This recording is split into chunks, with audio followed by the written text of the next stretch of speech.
अहंकार अस्थिरता अभद्रता असाधुता अपराजिता ये जो आम पांचटी कथा कहलु अपराजिता अरु अपराजिता यार प्रमाण एवं प्रासंगिकता रही।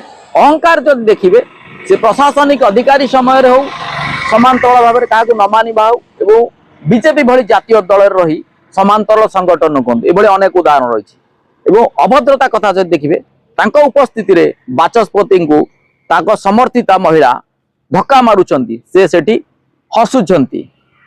असाधुता कथा देखिए यार राजनीतिक प्रशासनिक अनेक उदाहरण रही। अस्थिरता जदि देखिए अस्थिरता से कहाँ सृष्टि करती राजनीति रे निज पाई निज क्षमता पाई निज पदवी पाई एवं निजर उपस्थिति पाई।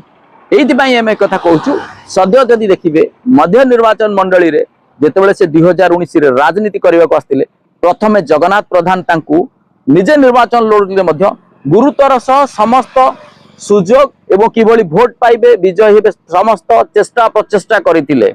किंतु एबे से जगन्नाथ प्रधान को पाल्टा बार कहीं करुछंती ना तार निश्चित भाव में कारण मध्य रही। कारण कौन जानिछंती? कारण जदि देखिबे 7 वर्ष मध्य प्रथम थर एमपी 5 वर्ष सांसद भुवनेश्वर एवं द्वितीय थर 2 वर्ष अतिक्रांत हवापे बसिलानी से 7 वर्ष भितर मध्य निर्वाचन मंडली रे निजर एमपी लैड रु 1 टंका बा टंकाटे से देई नाहंती।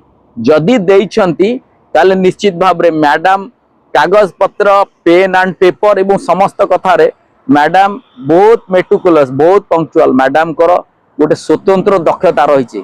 ताले जनसाधारण बोध जानी पारु नाहंती ताले मैडम तथ्य प्रमाण टे उपस्थापन करंतु जनसाधारण को जो आशा विश्वास अछि ताहा दुई गुणित हबो।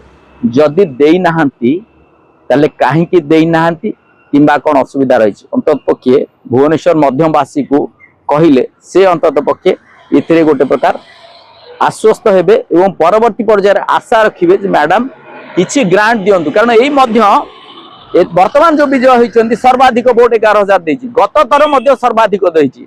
जदि मध्य आपन को देछि मध्यर नेता देइछंती मध्यर बीजेपी कर्मी देइछंती आपनकर तो किछि राजनीतिक दृष्टिकोण हो सामाजिक दृष्टिकोण किछि ना किछि उत्तर दायित्व रहउछि। आपन जने दायित्व संपन्न नेत्री ये दृष्टि सत केते मिछ केते जदि सत ताले सत लुचि रहेनी आपण किछि समय पाई किछि लोकन को बोका बनै परिबे किंतु सबु बेले सबु लोकन को बोका बनैबा संभव नुहे से वास्तव क्षेत्र रे हो राजनीति रे हो। तेणु निश्चित भाव में जदि